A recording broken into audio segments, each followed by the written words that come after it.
Hello everyone, thanks for watching your favorite YouTube channel ILS Plaza. Welcome back in another video.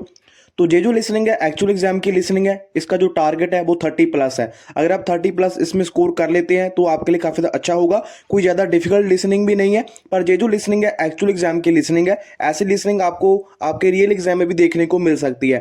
Listening की practice करो, अपना जो score है comment section में share कर देना।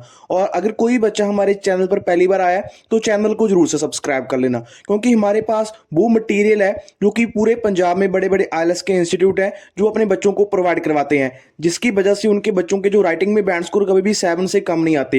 वो सारा जो मटेरियल है हम आपको फ्री में देंगे अगर आप हमारे चैनल को सब्सक्राइब करोगे। तो चैनल को जरूर से सब्सक्राइब कर लेना अगर आपको ये मटेरियल चाहिए। Thank you so much. I'll turn to Section 1. Section 1. You will hear a woman calling the London Police Department to report a robbery. First, you have some time to look at questions 1 to 4.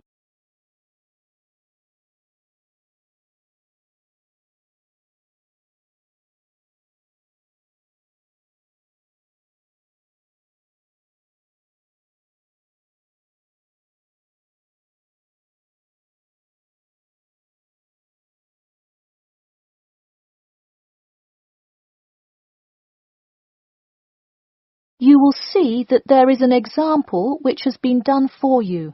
On this occasion only, the conversation relating to this will be played first. Hello, London Police Department. Yes, I would like to report a robbery.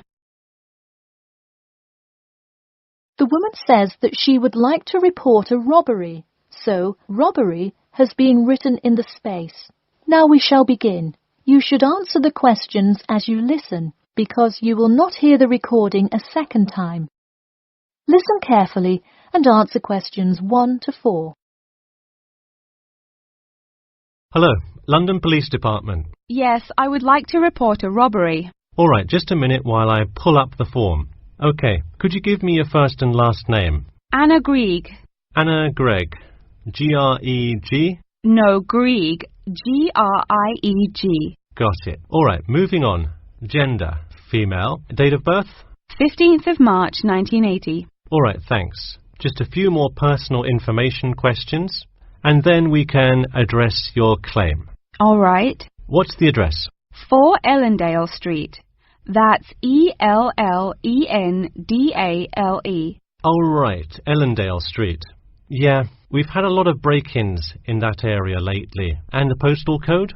W5 2AT. And are you a citizen of the UK? No.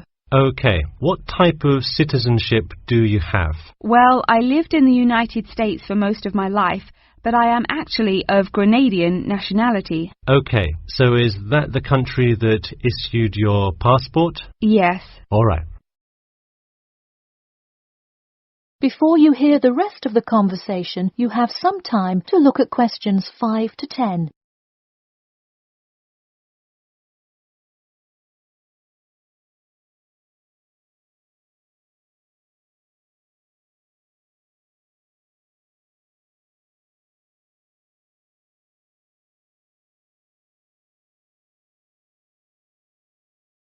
Now listen and answer questions 5 to 10.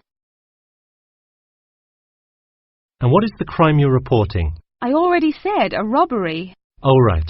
Sorry, this is about the 100th robbery report I've filled out today. Have you had any prior break-ins?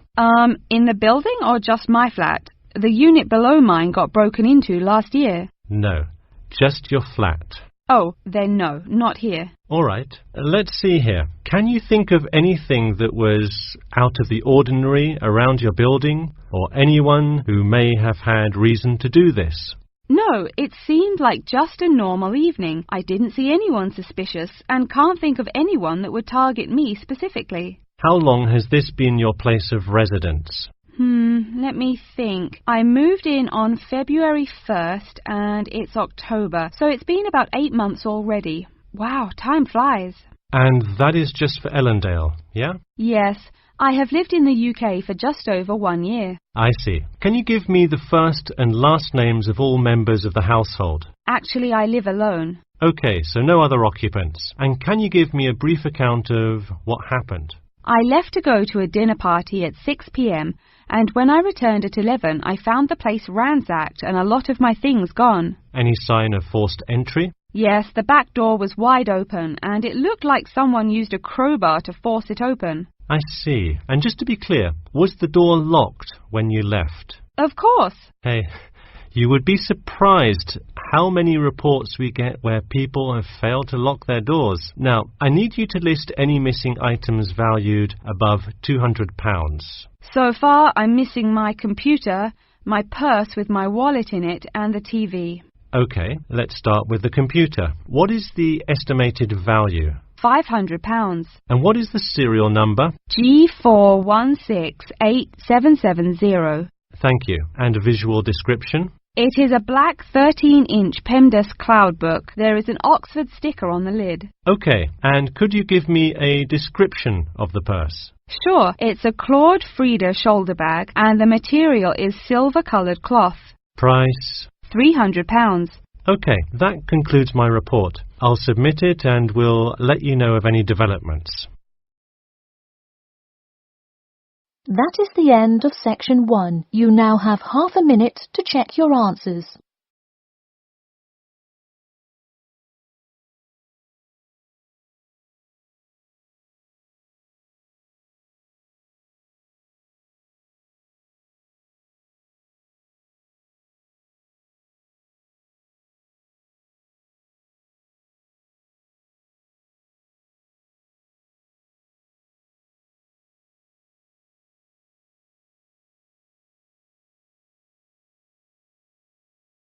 Now turn to section 2. Section 2. You will hear two students called Mark and Gina asking their tutor for advice on the extracurricular project. First, you have some time to look at questions 11 to 14.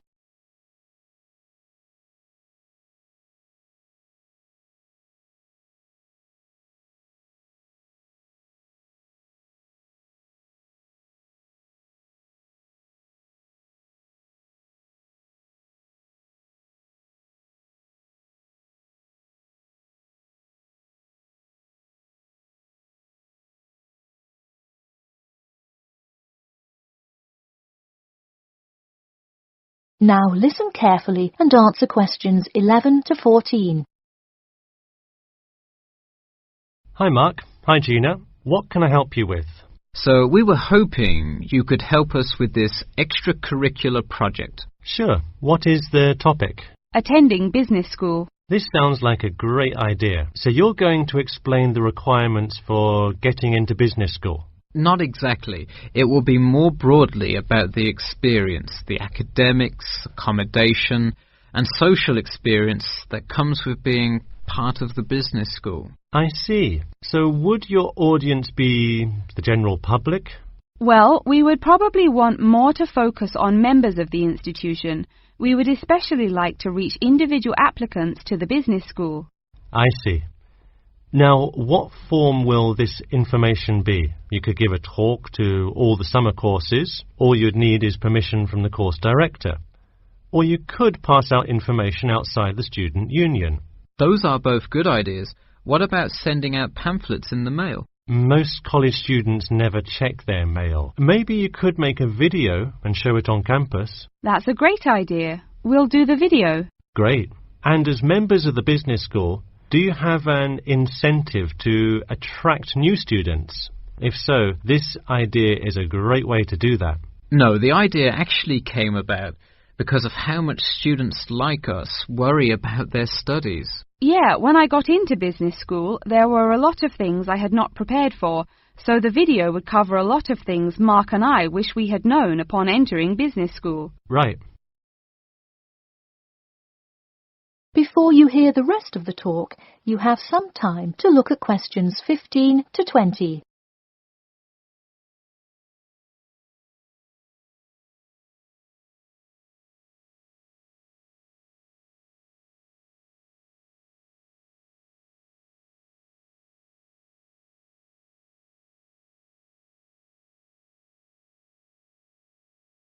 Now listen and answer questions 15 to 20. What would you talk about first? The first and probably most important section would be academics. Good idea. So, would you provide guidance on what courses to take? We want to focus especially on the approaches professors take, their teaching methods. It is far different than what students are used to in high school and even in liberal arts college.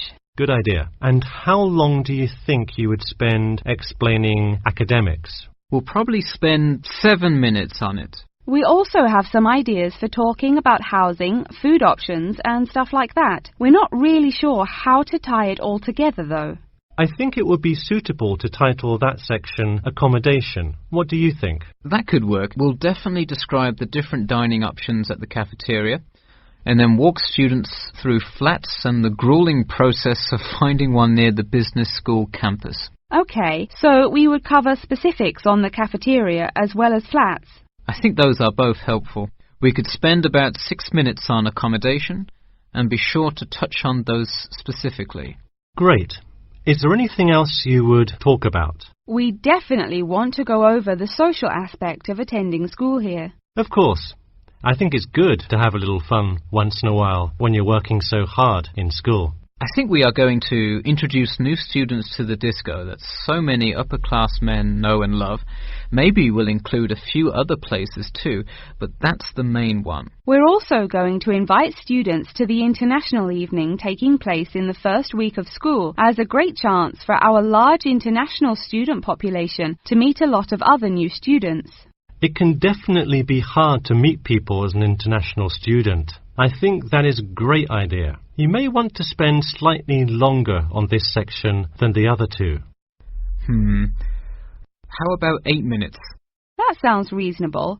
So overall, the introduction should take 3 minutes and then the conclusion should take 4, giving us a total of 28 minutes. I wouldn't rush your introduction. Maybe give it between 4 and 6 minutes. The conclusion, though, can be shorter since it's just a quick refresher of each of the topics.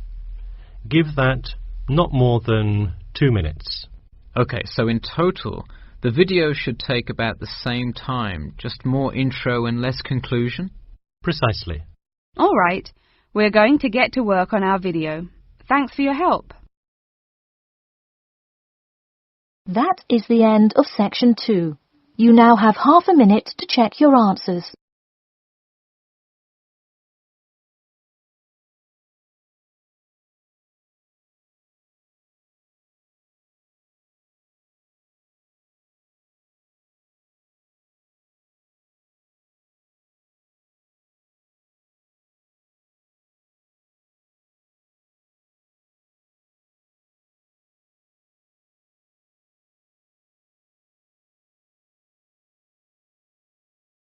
Now turn to section 3. Section 3. You will hear a student called John talking to his classmate Danny about the details of his research project. First, you have some time to look at questions 21 to 26.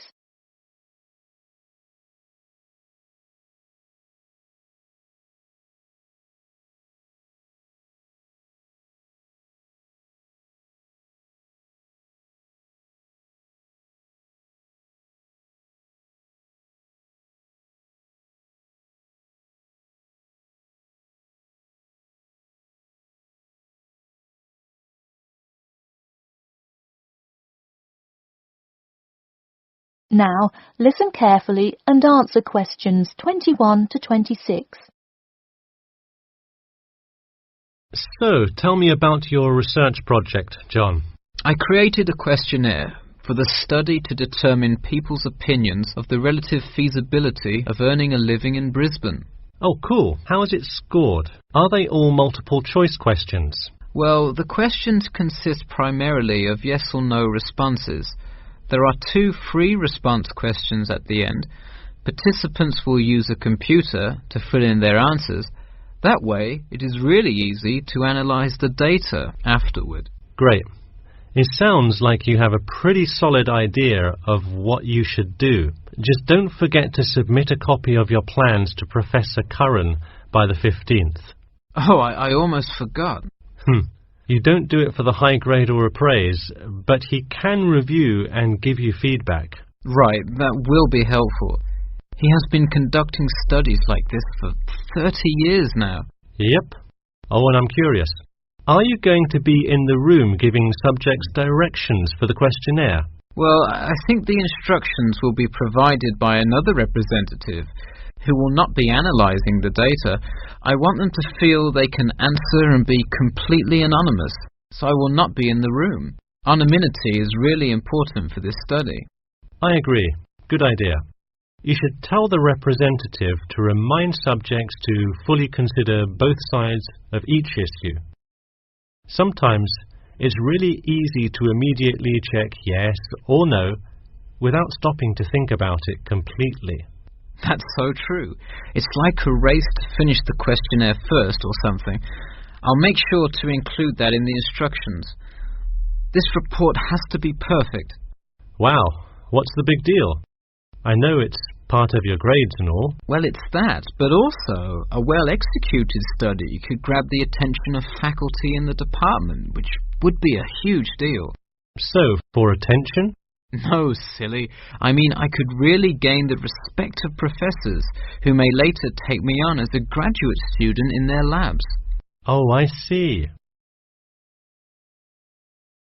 Before you hear the rest of the talk, you have some time to look at questions 27 to 30.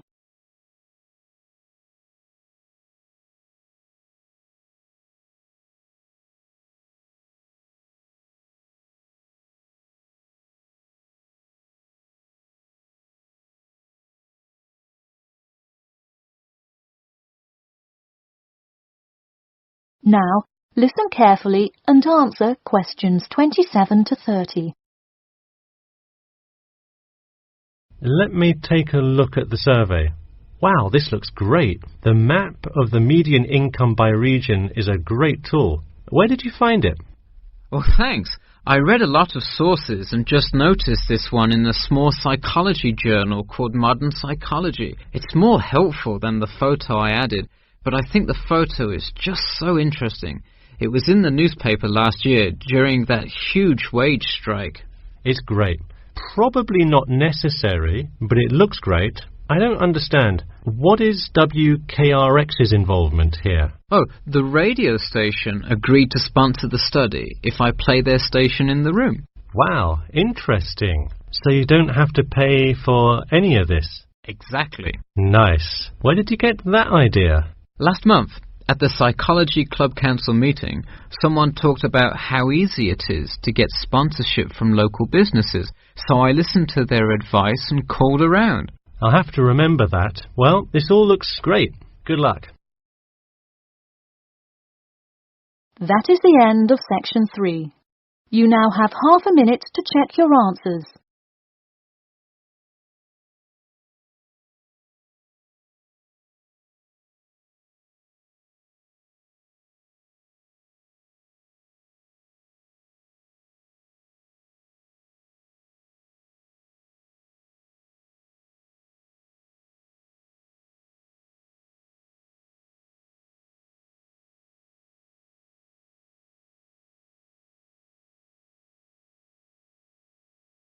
Now turn to section 4.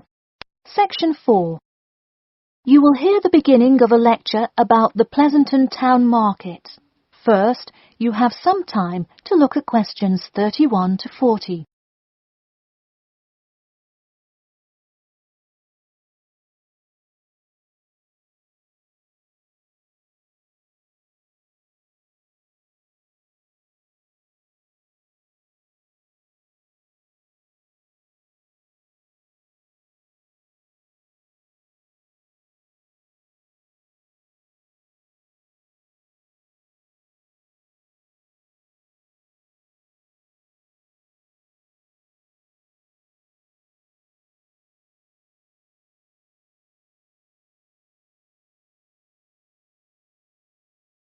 Now, listen carefully and answer questions 31 to 40. Good afternoon. In the last few lectures, we've been covering the social and political pressures that influenced the rise of the rebellion of 1679. Today, I would like to focus on the Pleasanton Town Market.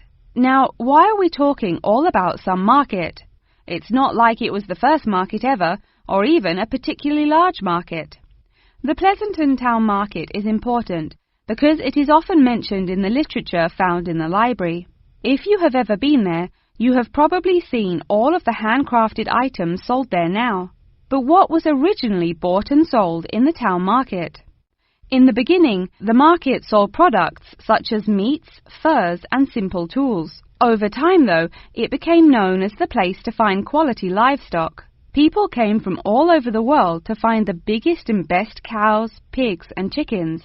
In fact, the profits from the town market became the savior of a plummeting economy during a time of much turmoil. Not to be confused with the Reconstruction era, a period of rapid development came about in the 1660s as a result of the market's vendors contributing their profits to building up much-needed public facilities and defense, which would later make a huge impact on the outcome of the war. For many years, the market flourished and began to draw in large tourism crowds in addition to the throngs of livestock customers. However, as revolutions in farming came about, more people moved to farms far from the city centre. Customers grew more and more reluctant to travel all the way to the town centre for their meats, when they could easily choose to buy from local farmers near them for a fraction of the price. With such a fall in the profits of the town's major profit generator, some quality town planning was needed. In the mayoral election of 1668, a young man of little fame just barely claimed the popular vote, none other than the now legendary John C. Wiley. Wiley's first decision as mayor of Pleasanton was to deal with the quickly failing town market. The building with the large clock was a landmark that had symbolized growth in Pleasanton for a generation. Wiley decided to use the notoriety of the town market to set an example. During the historical Rotterdam Rebellion, Wiley gave all those involved lifetime prison sentences in the very same building. It stayed a prison for about 50 more years until they transported all remaining prisoners to other facilities and turned it into the historical monument today.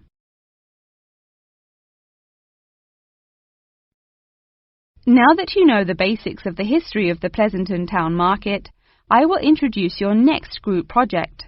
I want you to make a short film based on the real historical events that occurred in Pleasanton before and during the uprising. I will give you some class time to look through the library's reference section, but you will be responsible for conducting further research outside of class. I suggest starting by looking for information on the market itself. You'll find plenty of information. In fact, some students complain that there is actually too much information on it. On your own time, you could find family members of old war veterans to conduct interviews. Sometimes they provide wonderful insight that you wouldn't find in proper history books. But be careful, an interview that is riddled with bias is useless. I myself have some very old photographs here that you are welcome to take a look at for some inspiration. I'm lucky enough to own this one of Jim Wiley himself. Very interesting to see, but does not provide enough information to add much to your film. Feel free to take this film into whatever direction you choose. You could even do a crime thriller based on real outlaws. All you would have to do is look through the newspaper archives in the crime section during that time period. Try to get as much detail as you can, but you may end up having to draw your own conclusions. Okay, that's enough from me, so let's go on to... That is the end of section 4. You now have half a minute to check your answers.